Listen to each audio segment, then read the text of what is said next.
selamat sore Bang, mohon maaf mengganggu nih, izin untuk bertanya nih Bang. Nah, Abang kan sebagai mungkin pengamat politik,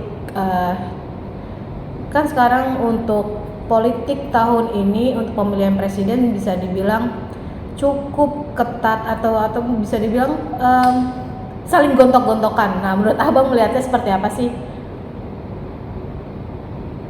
Ini sebenarnya nggak sampai seperti yang sampai dikatakan tadi bahwa sampai gontok-gontokan, hanya memang di sini ada upaya untuk mengawal demokrasi kita supaya bisa berlangsung dengan baik, kan gitu. Jadi ada berbagai upaya yang dilakukan oleh berbagai pihak, termasuk itu dari kalangan akademisi, tokoh-tokoh politik, tokoh-tokoh masyarakat, tokoh agama, ataupun juga dari masing-masing paslon itu menjaga demokrasi kita ini bisa berlangsung dengan baik. Jadi bagaimana pilpres, pemilu legislatif berlangsung dengan baik, tanpa ada kecurangan, tanpa ada upaya-upaya untuk intervensi ataupun memanfaatkan membawa-bawa institusi negara seperti TNI, Polri ataupun ASN dalam memenangkan kepentingan kelompok tertentu ataupun memenangkan paslon tertentu.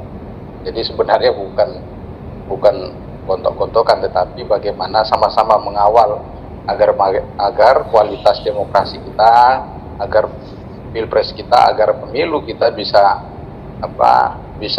menghasilkan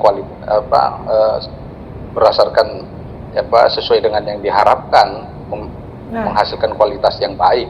Sebenarnya itu aja. Bang, ini kan bisa dibilang tahun ini masing-masing dari presiden sendiri menarik bisa dibilang public figure lah gitu, berperang untuk mengeluarkan public figure, ya bisa dibilang kayak promo iklannya mereka lah gitu. Dan menurut Abang sendiri, ini cukup berbeda Bang, tidak seperti tahun-tahun yang sebelumnya ya. Tahun sebelumnya 5 tahun lalu kan untuk mempromosikan diri lah seperti itu kan tidak terlalu banyak public figure yang hadir. Nah, tahun ini tuh seperti mereka tuh berebut nih Bang, antara masing-masing paslon nih, membawa beberapa, mungkin cukup banyak lah public figure yang menjadi ikon-ikonnya mereka lah untuk menarik perhatian. Nah, Abang sendiri melihatnya seperti apa sih Bang? Ya, itu kan sesuatu yang wajar, karena bagaimanapun juga untuk bisa menarik dukungan kan diperlukan tokoh-tokoh untuk bisa mendulang suara. Siapa kira-kira tokoh-tokoh yang diharapkan bisa mendulang suara? Kalau misalnya di paslon nomor 1 kan ada beberapa, ada seperti Pak Surya Paloh sendiri, terus kemudian ada Pak JK, ataupun ada tokoh-tokoh lainnya, termasuk tokoh-tokoh anak muda yang coba ditampilkan. Begitu juga di paslon nomor 2 ada beberapa, yang termasuk juga Pak Jokowi sebagai presiden yang coba diklaim, walaupun Pak Jokowi sendiri belum mendeklar secara langsung bahwa beliau itu ada di pasangan nomor urut 2, tetapi beliau memang berupaya untuk menunjukkan dengan berbagai cara ataupun seperti sinyal-sinyal yang ingin disampaikan bahwa beliau ada di situ, termasuk juga untuk beberapa tokoh-tokoh lainnya yang coba dipakai oleh paslon nomor 2 untuk bisa mendulang suara, seperti tokoh-tokoh partai politik, ada Pak Erlangga, ada Pak Julhas, terus kemudian ada tokoh-tokoh anak muda seperti Raffi Ahmad dan lain-lainnya. Begitu juga di paslon nomor 3, tetap tidak hanya bisa mengandalkan ketokohannya Pak Ganjar dan Pak Mahfud untuk bisa mendulang suara, karena bagaimanapun juga ada kelompok-kelompok yang tidak bisa diraih oleh Pak Ganjar, Pak Mahfud, sehingga dibutuhkan tokoh-tokoh lain, misalnya seperti bagaimana mereka coba memaksimalkan Pak Basuki Cahayapurnama, terus kemudian Bang Adiana Pitupulu, terus ada juga Pak Sandiaga Uno, Bu Megawati dan yang lain-lainnya. Jadi memang itu sesuatu kebutuhan yang mutlak bagi paslon pasangan calon presiden wakil presiden untuk bisa memaksimalkan dukungan dari berbagai kelompok, berbagai kalangan. Oke. Baik Bang, ini kan bisa dibilang tahun ini cukup akbar ya gitu. Banyak sekali, hampir semua bisa dibilang public figure di Indonesia ini turut serta turut adil. Nah, banyak yang mempertanyakan bahwa begitu banyaknya public figure yang hadir. Nah, berarti kan bisa dibilang kita menyeret ke anggaran nih. Kayaknya anggaran tahun ini cukup banyak yang dikeluarkan untuk menggait para public figure nih Bang. Menurut Abang sendiri ini terlalu berlebihankah atau seperti apa? Karena kan berbeda dengan 5 tahun yang lalu Bang gitu. Ya kalau kita lihat ya. Iya, ini kan tentu mengenai kesiapan dana atau apapun seberapa besar itu kan masing-masing internal dari paslon ya. Baik itu nomor 1, nomor 2, nomor 3. Jadi ketika mereka siap menggait berbagai kalangan, berbagai tokoh, tentu kesiapan mereka juga untuk mempersiapkan akomodasi, terus kemudian biaya-biaya kampanye yang dibutuhkan untuk keperluan dari tokoh-tokoh tersebut. Atau bisa saja mereka itu juga bukan saja menyediakan waktunya untuk membantu paslon tersebut, tetapi mungkin bisa saja mereka justru mengeluarkan biaya dengan aktivitas yang mereka lakukan untuk membantu pemenangan dengan biaya sendiri. Ini kan kita tidak tahu, karena itu nanti akan bisa terlihat dari laporan masing-masing paslon terkait dengan laporan dana kampanye mereka.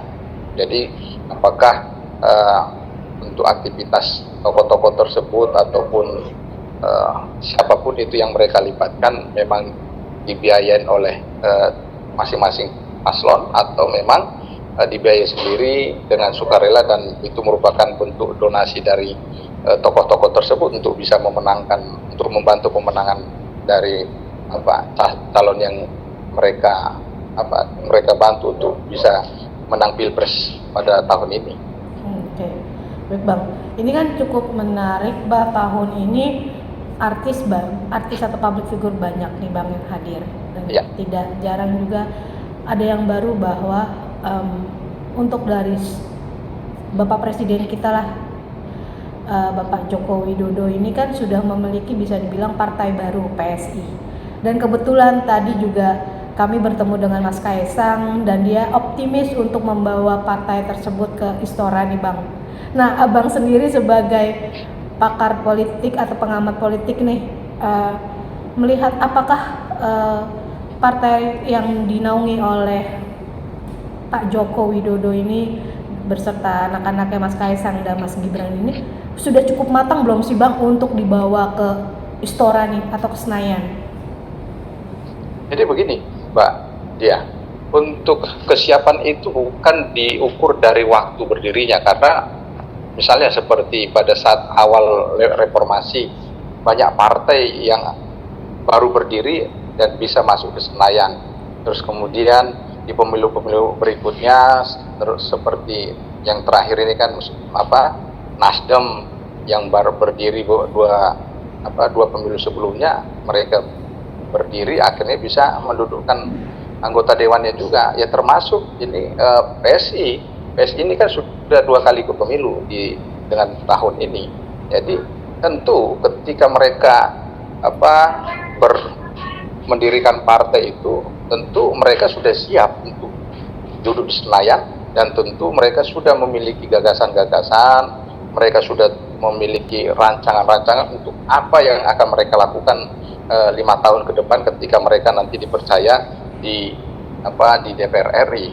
Jadi apalagi di sini seperti Mbak Diah katakan tadi, bahwa ada Pak Jokowi merupakan sosok yang dianggap bagian dari PSI yang walaupun tidak secara jelas bergabung ke PSI, tetapi bagaimanapun juga kita bisa melihat Mas Kaisang yang merupakan anak beliau. Tentu Mas Kaisang banyak belajar kepada Pak Jokowi yang saat ini sebagai presiden, yang sudah menjabat presiden sebagai 2 periode, tentu akan mendapat pemikiran-pemikiran yang cukup baik, cukup banyak untuk bagaimana bisa mengembangkan partai politik ke depan, terus kemudian bagaimana bisa memaksimalkan perjuangan-perjuangan PSI di Senayan nantinya ketika PSI diputuskan oleh KPU ternyata bisa melenggang ke Senayan dan bisa menempatkan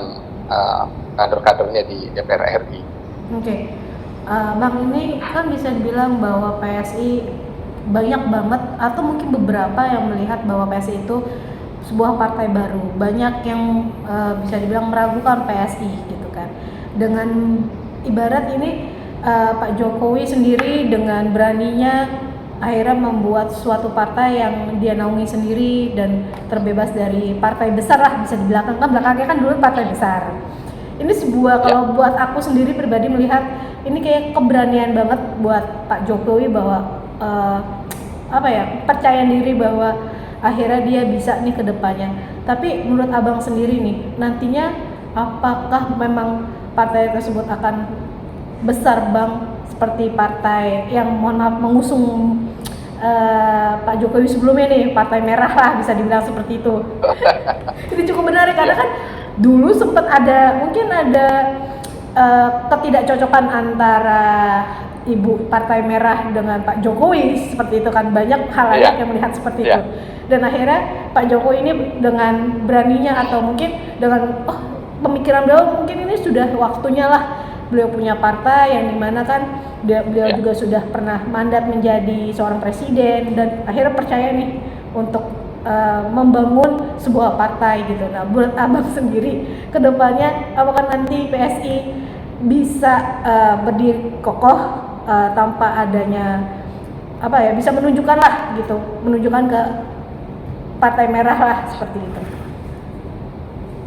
Ya, saya mengapresiasi ketika nanti memang Pak Jokowi akan benar-benar bergabung ke PSI dan merupakan bagian dari PSI, yaitu tentu langkah yang cukup berani yang dilakukan oleh Pak Jokowi, karena bagaimanapun juga Pak Jokowi ingin menunjukkan eksistensi beliau, kekuatan beliau di dalam kancah politik Indonesia pasca beliau tidak lagi menjadi presiden di Republik Indonesia ini. Tetapi begini, kalau kita lihat ada contoh beberapa partai politik, misalnya Demokrat yang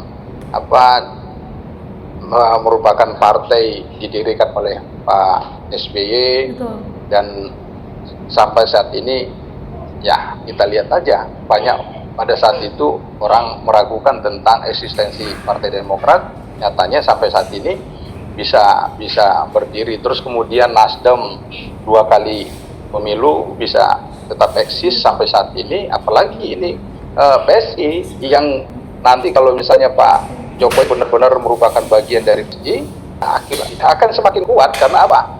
Beliau itu sebagai mantan presiden nantinya, beliau yang sudah dengan banyak pengalaman dan juga banyak dukungan relawan beliau yang ini tentu akan bisa semakin memperkuat PSI ke depannya, sehingga PSI tidak hanya berdiri bisa menempatkan di Senayan kader-kadernya hanya satu pemilu saja, tetapi akan bisa berlanjut dan eksis sampai Pak Jokowi sampai nantinya bisa lebih membesarkan PSI ke depannya.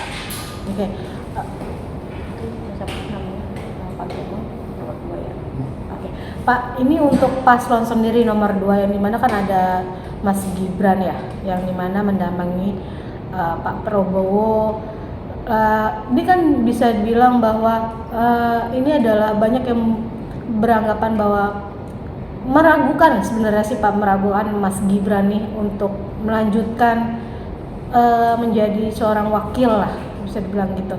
Nah, menurut Bapak sendiri, apakah nantinya untuk paslon nomor 2 misalkan nantinya akhirnya mereka jadi ya, untuk kita ngomongin nantinya misalkan seperti itu, apakah mereka bisa nih Bang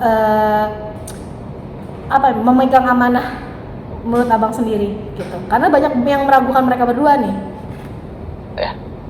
Sangat wajar kalau banyak yang meragukan secara khusus Mas Gibran ya, karena kan memang beliau selama ini kan dikenal sebagai pengusaha dan baru bergabung di dalam kegiatan politik dan baru menjabat sebagai wali kota itu hanya sekitar 2 tahun.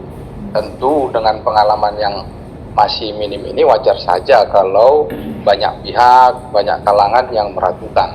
Tetapi ya ini kesempatan bagi Mas Gibran untuk membuktikan bahwa memang beliau itu mampu dan tidak seperti yang dipikirkan oleh banyak kalangan selama ini. Misalnya seperti beberapa kali 2 kali debat kemarin, Mas Gibran membuktikan bahwa apa yang dipikirkan, apa yang diragukan oleh banyak kalangan, ternyata Mas Gibran itu bisa menjawab dan bisa membuat orang justru memberikan respon positif kepada beliau terhadap kemampuan-kemampuan yang beliau tunjukkan. Jadi ini nanti kesempatan beliau untuk membuktikan bagaimana bisa memimpin, bisa menjadi wakil presiden 5 tahun ke depan, dan kemudian mungkin bisa saja ada langkah-langkah politik lanjutan yang bisa diraih beliau untuk ke depannya pasca pasca priorisasi ini. Oke, Bang, ini kan untuk sebenarnya ada juga tidak hanya paslon nomor 2, ada juga paslon nomor 1 dan paslon nomor 3, yang dimana mohon maaf ada Pak Ganjar juga kan ya. Nah, ini kan apalagi yang paling terlihat menonjol ada Pak Ganjar nih, gitu kan. Yang dimana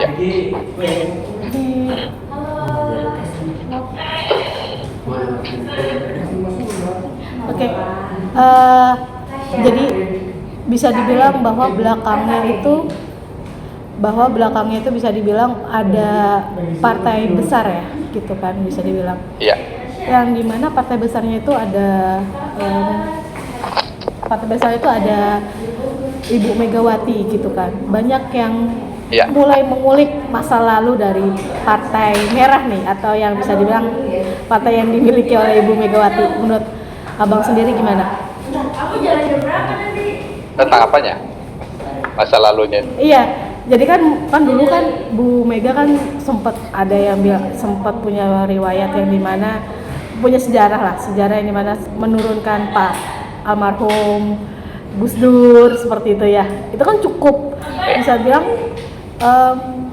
sensitif ya, gitu. Terus ada yang bisa dibilang bahwa ada sejarahnya Bu Megawati menjual aset-aset Indonesia, gitu kan. Nah, ini kan bisa dibilang cukup sensitif ya Pak, gitu, untuk kita, gitu kan. Apakah partai tersebut atau misal paslon nomor 3 ini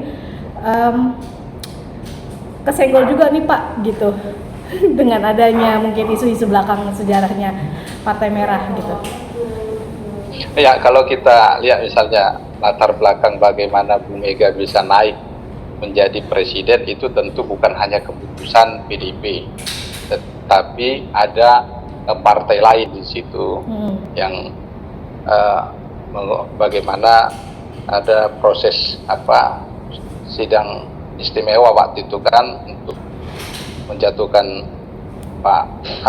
menjatuhkan Gus Dur dari posisinya, terus kemudian menaikkan Bu Mega. Dan ini kan bukan hanya PDIP yang bisa memiliki kewenangan itu, tetapi ada partai lain. Dan itulah memang dinamika di dalam perpolitikan kita, dan itulah sebuah proses perjalanan di dalam kehidupan berbangsa kita, bagaimana Bu Mega bisa naik dengan setengah waktu karena jatuhnya Gus Dur pada saat itu. Dan ya beliau itu kan ya tidak bisa menolak untuk naik ke posisi presiden, karena waktu itu posisi beliau sebagai wakil presiden, karena undang-undang yang mengatakan bahwa ya kalau presiden berhalangan tetap ataupun di-impeach, yang menggantikan adalah wakil presiden. Sehingga itu kan karena ketentuan undang-undang, sehingga tidak bisa kita katakan bahwa itu merupakan dosa masa lalu ataupun ada upaya-upaya dari PDIP semata untuk bisa menaikkan Bu Mega ke posisi presiden menggantikan Gus Dur. Terus kemudian tentang langkah-langkah Bu Mega pada saat menjadi presiden, misalnya dengan menjual aset seperti tadi sampaikan. Ya ini ya bagaimana nanti pemerintahan melihatnya, apakah dan ini kan sudah sejak Bu Mega berkuasa kan sudah 20 tahun ini ya, berlalu. Tapi sampai saat ini kan tidak ada proses untuk menindaklanjutin apakah ada suatu pelanggaran atau tidak. Tetapi memang ketika masyarakat ataupun banyak pihak melihat itu sesuatu yang negatif, ya itu kan sah-sah saja bagaimana masyarakat menilainya, dan bagaimana nanti memberikan apakah hukuman kepada PDIP ataupun kepada calon-calon yang diusung oleh PDIP, yaitu silahkan masyarakat yang menentukan. Karena ya seperti saat sekarang inilah, pada saat pemilu, baik itu pemilu pilpres ataupun pileg, menjadi momentum untuk bagi masyarakat menentukan sikapnya terkait dengan PDIP ataupun partai-partai lainnya terkait dengan kepemimpinan dari tokoh-tokoh mereka. Oke. Baik Bang, ini bisa dibilang nih sekarang kan bentar lagi akan mau adanya perhitungan quick count ya Bang ya. Nah, menurut Abang sendiri nih, perhitungan quick count ini akan berpihak kepada siapa nih Bang? Yang mungkin ya bisa dibilang bahwa yang akan ada tanda-tanda menangnya lah gitu loh Bang. Menurut Abang sendiri siapa nih Bang? Ini kan kalau kita lihat kan beberapa quick count hasilnya, walaupun dia belum mencapai 100%, ini kan sudah mengarah ke nomor 2 ya. Oke. Itu jadi ya tinggal bagaimana sama-sama menunggu, karena bagaimanapun juga quick count bukanlah hasil final, tetapi hasil resmi, dan hasil final itu dikeluarkan oleh Komisi Pemilihan Umum yang akan nanti diputuskan pada bulan Maret. Ya, kita tinggal sama-sama menunggu, tetapi paling tidak quick count ini merupakan gambaran hasil yang akan dicapai oleh masing-masing kandidat terkait dengan perolehan suara mereka. Oke, ini kan Abang, bentar ya Bang, bentar. Udah boleh Bang? Udah. Oke, Bang. Nah, ini kan tadi Abang bilang bahwa ini kan ada kemungkinan besar kan semua sudah tertuju kepada paslon nomor 2 gitu. Nah, apakah ini kan bisa dibilang pertarungan yang sangat sengit nih di antara ketiganya gitu, antara masing-masing paslon gitu kan Bang. Nah berarti memang untuk suara berarti memang sudah terlihat ya Bang dari sekarang nih, paslon nomor 2 mungkin akan mengungguli dari yang lain seperti itu Bang. Ya, jadi kalau kita lihat dari quick count ini kan merupakan gambaran sih kan untuk melihat hasil pilpres kali ini. Jadi kalau kita lihat ini ternyata tidak berbeda jauh dari hasil lembaga survei belakangan ini. Jadi kalau kita lihat beberapa lembaga quick count yang dipublish, kemungkinan kan ini agak terlalu berjarak jauh antara paslon nomor 2 dengan yang lainnya, sehingga kalau kita lihat ini berdasarkan quick count ini bisa saja ini hanya dalam satu putaran. Oke, berarti sudah terlihat hanya satu putaran paslon nomor 2 sudah bisa dibilang mengungguli, atau mungkin nanti kedepannya ini adalah sebuah jalan yang terbuka nih buat mereka nanti menang nih Bang? Ya tentu kan tetap juga harus menunggu hasil resmi yang dikeluarkan oleh KPU, karena quick count bukanlah lembaga resmi penyelenggara pemilu yang menentukan hasil pemilu seperti apa. Sehingga walaupun saat ini misalnya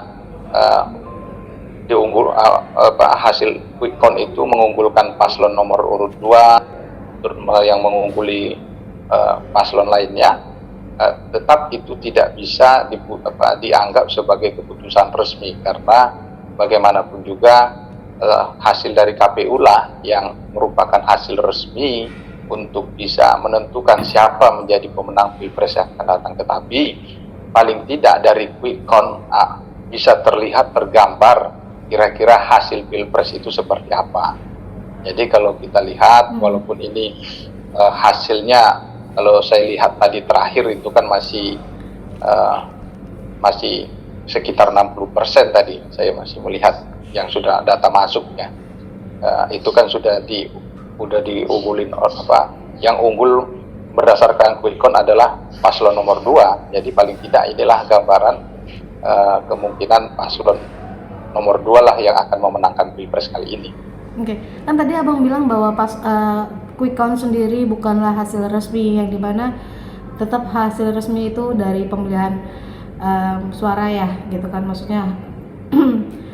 Dan ini bisa dibilang bahwa ini hanya depannya ya hanya gambaran gitu. Tapi kan ini masyarakat sudah mungkin mengharapkan atau berharap jauh lah Bang gitu. Walaupun nanti mungkin dari hasil yang sebenarnya berbeda tipis ya Bang ya. Gitu. Ya, betul. Apakah nanti dari selain quick count ini hasilnya akan berubah Bang? Maksudnya walaupun 1% pun lah 0 atau 0, berapa sekian persen itu bisa mempengaruhi tidak sih Bang? Kalau dia jaraknya hanya sedikit, tidak terlalu signifikan, nggak akan berpengaruh untuk penentuan kemenangan. Okay. Karena kan kalau berdasarkan quick count Pilpres sebelumnya itu kan jaraknya tidak terlalu signifikan. Okay. Jadi tidak akan merubah hasil sebenarnya. Tetapi ya itu tetap aja kembali saya katakan bahwa hasil resmi tetap harus menunggu KPU. Karena quick count ini hanyalah gambaran yang ini dilakukan secara ilmiah untuk melihat hasil, karena kan bukan semua TPS yang disurvei oleh lembaga-lembaga survei tersebut untuk melakukan quick count, tetapi hanya berdasarkan beberapa sampel saja yang dilakukan secara ilmiah, sehingga tetap kita harus menunggu hasil resmi yang dikeluarkan oleh KPU. Oke, Bang, saya ingin menanyakan bahwa ini kan masyarakat sudah banyak yang memilih untuk paslon nomor 2. Nah, apa sih yang membuat mereka melatar belakangin memilih? Kan banyak ya Bang, mungkin ada setiap paslon mungkin belakangnya partainya memiliki sejarah ya. Apakah itu juga salah satu mempengaruhi untuk pemilihan suara tahun ini Bang? Ya, ini sebenarnya bisa saja partai politik menjadi latar belakang para pemilih memilih nomor urut 2. Terus kemudian yang paling membedakan sebenarnya pola kampanye Pak Prabowo pada saat sekarang ini kan sangat berbeda dibandingkan pilpres sebelumnya. Beliau itu lebih mengesankan santai sehingga bisa lebih diterima oleh kalangan muda dan lebih bisa diterima dan dipilih, karena bagaimanapun juga kalau berdasarkan hasil dari data pemilih kita, bahwa pemilih muda itu jumlahnya 50% lebih, dan ternyata Pak Prabowo dengan model gaya beliau berkampanye saat ini ternyata bisa meraih hati dari para pemilih pemula sehingga menjatuhkan pilihannya kepada paslon nomor urut 2. Terus kemudian tidak terlepas juga dari kerja-kerja para relawan, para jaringan partai politik, karena bagaimanapun juga kalau kita lihat kan partai-partai besar ada di sini juga kan gitu, seperti Gerindra, Golkar, ada PAN, ada Demokrat. Ini kan kalau kita lihat secara perolehan suara kan cukup besar itu untuk perolehan suaranya, sehingga dari perolehan partai, relawan, termasuk juga tidak bisa kita kesampingkan para pendukung Pak Jokowi yang jumlahnya juga cukup besar, ini sangat menentukan juga terkait dengan kemenangan paslon nomor 2. Oke. Nah, Bang, ini berarti kan memang sudah masing-masing paslon sudah memiliki target masing-masing ya, Bang ya. Tapi masyarakat tertuju oleh paslon nomor 2 nih, mungkin memiliki daya tarik yang bisa dibilang wow gitu ya, Bang ya. Karena mungkin memiliki daya tariknya itu public figure yang bisa dibilang kalangan yang cukup terkenal lah, maksudnya benar-benar familiar di masyarakat gitu. Apakah itu menjadi salah satu jurus jitunya paslon nomor 2 nih, Bang, gitu, untuk menggait mungkin agar mereka tertarik nih untuk apalagi pemuda-pemuda ya seperti itu? Ya, nah, jadi memang disinilah bagaimana masing-masing tim itu bisa berkreasi, bisa melihat, bisa coba mendalami untuk bagaimana bisa meraih dukungan. Apalagi seperti tadi kan yang saya sampaikan bahwa jumlah pemilih berdasarkan daftar pemilih itu, yang pemilih muda itu jumlahnya 50% lebih. Makanya Pak Prabowo kan pada Pilpres kali ini coba menampilkan gaya santai beliau, gaya yang tidak terlalu menampakkan serius, dan juga walaupun beliau itu sangat dikenal tegas, tetapi dengan kampanye yang santai berjoget itu ternyata bisa lebih menarik bagi para pemilih kita. Dan bukan saja kalangan muda, ternyata kalangan tua juga menikmati apa yang ditampilkan oleh Pak Prabowo, dan ya itulah yang akhirnya bisa memperbesar kemenangan beliau pada Pilpres kali ini. Oke, Pak, ini kan cukup menarik ya, Bang. Cukup menarik bahwa sekarang yang menjadi public figure malahan ada salah satu penjaga dari Pak Prabowo nih, Mayor Teddy. Sekarang kan bisa dibilang sudah makin kesini makin tersorot nih, Bang. Mungkin dulu tidak pernah terlihat namanya atau terdengar namanya gitu kan. Tapi sekarang yang namanya Mayor Teddy juga akhirnya Mayor Teddy paslon nomor 2 nih gitu. Jadi sudah melekat gitu, Bang. Apakah itu menjadi salah satu ciri khas juga gitu yang akhirnya melekat di paslon nomor 2 ini, Bang? Ya, jadi memang di dalam sebuah momentum, sebuah kesempatan pasti ada yang itu tidak merupakan bagian dari tujuan kan gitu. Karena Mayor Teddy ini kan hanya pendamping Pak Prabowo yang bukan bagian dari tim pemenang Pak Prabowo. Ternyata karena seringnya beliau mendampingi dan bagaimana mungkin dilihat dari ketampanan, kesigapan beliau dalam melayani, mendampingi Pak Prabowo, ini juga menjadi perhatian publik, yang akhirnya ya beliau dengan sendirinya akhirnya sama terkenalnya saat ini dengan Pak Prabowo, sehingga tidak bisa terlepaskan dari pasangan nomor urut 2 tersebut. Oke, Bang, ini kan kemarin juga bisa dibilang kan Pak Ganjar juga salah satu calon presiden yang bisa dibilang kinerjanya pun sudah dilihat gitu di daerah gitu, Bang. Tetapi banyak yang masyarakat mungkin jadi kayak ragu gitu untuk memilih beliau. Bahkan juga yang paslon nomor 1 pun Pak Anies ya. Masyarakat jadi malah meragukan karena mungkin masyarakat melihatnya bahwa hanya mau ngobrol janji nih, karena mungkin ada sejarah-sejarah yang mungkin sampai saat ini masyarakat Indonesia masih melekat lah gitu, Bang. Apa itu menjadi salah satu faktor juga, Bang? Akhirnya mereka mungkin kalah suarakah dari situ? Jadi masyarakat ini kan banyak sisi untuk melihat. Jadi ada yang melihat dari segi fisik, jadi ada yang melihat dari apa yang sudah diperbuat berdasarkan track recordnya, gitu. Terus kemudian apa yang dijanjikan. Jadi tentu ini sebuah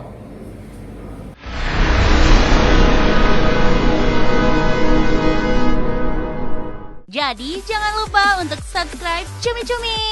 Ditekan ya tombol lonceng merahnya.